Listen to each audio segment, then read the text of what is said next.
रामरक्षा स्तोत्र पठनाचे अनेक फायदे सांगितले आहेत. यातील एक एक अक्षरसुद्धा मोठ्या मोठ्या पापाचा नाश करतो.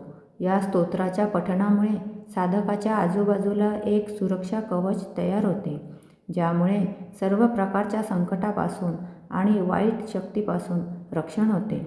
श्लोक 4 ते 9 मध्ये मस्तकापासून ते पायापर्यंतच्या सर्व अवयवांचे रक्षण करावे अशी प्रार्थना केली आहे.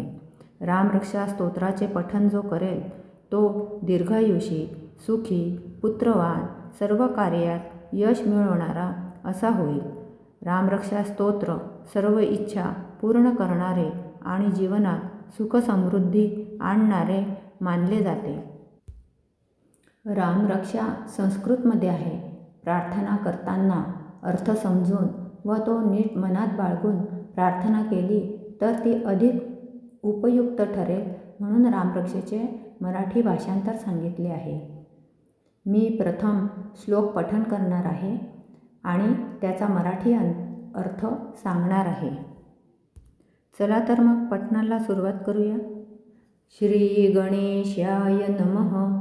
अस्य श्रीरामरक्षा स्तोत्रमन्त्रस्य बुधकौशिक ऋषिः श्री सीतारामचन्द्रो देवता. अनुष्टुप् छन्दः सीताशक्तिः. श्रीमद्हनुमानकीलकं श्रीरामचन्द्रप्रीत्यर्थे जपे विनियोगः. रामरक्षा स्तोत्रात प्रथम प्रार्थना व विनियोग आहे. मराठी अर्थ बघूया. श्री गणेशाला माझे नमन असो. रामरक्षा स्तोत्र ऋषी बुधकौशिक यांनी लिहिलेला मंत्र आहे. मंत्राची देवता आहे श्री सीताराम, छंद आहे अनुष्टुप, शक्ती आहे सीता व कीलक आहे श्रीमद हनुमान. म्हणजेच हनुमंताला प्रथम नमन करून मी हे स्तोत्र म्हणत आहे. याचे फळ मिळावे व प्रभू श्री रामचंद्र प्रसन्न व्हावे म्हणून या मंत्राचा जप मी करत आहे. पुढील श्लोक वाचूयात. अथ ध्यानं ध्यायेदाजानुबाहुं धृतशरधनुषं बद्धपद्मासनस्थं पीतं वासोवसानं नवकमलदलस्पर्धिनेत्रं प्रसन्नं वामाङ्कारूढसीता मुखकमलमिलल्लोचनं नीरदाभन् नानालङ्कारदीप्तं दधतमुरुजटामण्डनं रामचन्द्रम् इति ध्यानं. म्हणजे रामरक्षा म्हणण्यापूर्वी आपल्याला प्रभू श्री रामचंद्राचे ध्यान करावयाचे आहे. ध्यान करण्यापूर्वी श्रीरामांची मूर्ती आपल्या डोळ्यासमोर कशी असावी याचे वर्णन केले आहे. ज्याचे हात गुडघ्यापर्यंत लांब आहेत, ज्याने हातात धनुष्यबाण धारण केला आहे, जो बद्ध पद्मासनात बसला आहे, ज्याने पितांबर म्हणजेच पिवळे वस्त्र परिधान केले आहे, ज्याचे डोळे नुकत्याच उमललेल्या पाकळीप्रमाणे सुंदर आहे व जे अत्यंत प्रसन्न दिसत आहे.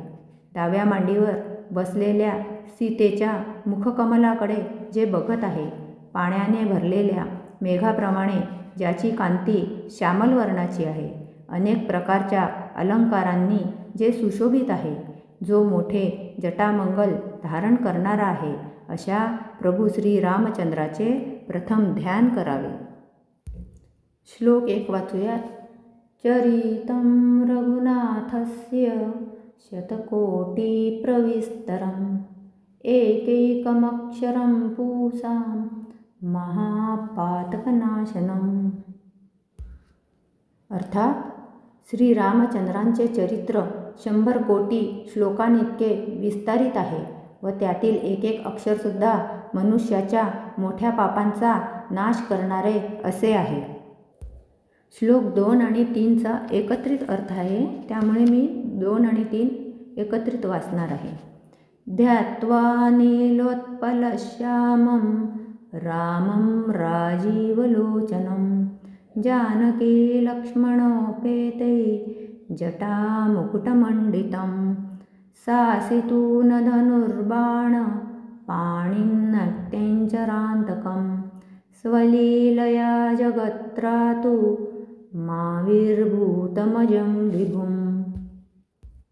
अर्थात नीलकमलाप्रमाणे ज्याचा श्यामवर्ण आहे व कमलाप्रमाणे दीर्घ आणि प्रफुल्ल असे ज्याचे डोळे आहेत, ज्याच्या सानिध्यात सीता व लक्ष्मण आहे, जटांच्या मुकुटामुळे जो सुशोभित दिसत आहे, ज्याच्या एका हाती खडग, पाठीला बाणांचा भाता व दुसऱ्या हाती धनुष्यबाण आहे व जो राक्षसांचा नाश करणारा आहे, खरोखर जन्मरहित व व्यापक असूनही जो परमेश्वर जगाचे रक्षण करण्याकरता सहज लीलेने रामरूपाने प्रकट झालेला आहे, अशा प्रभू श्री रामचंद्रांचे ध्यान करावे.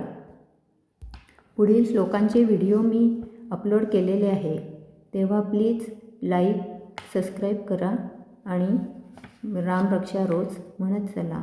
जय श्रीराम.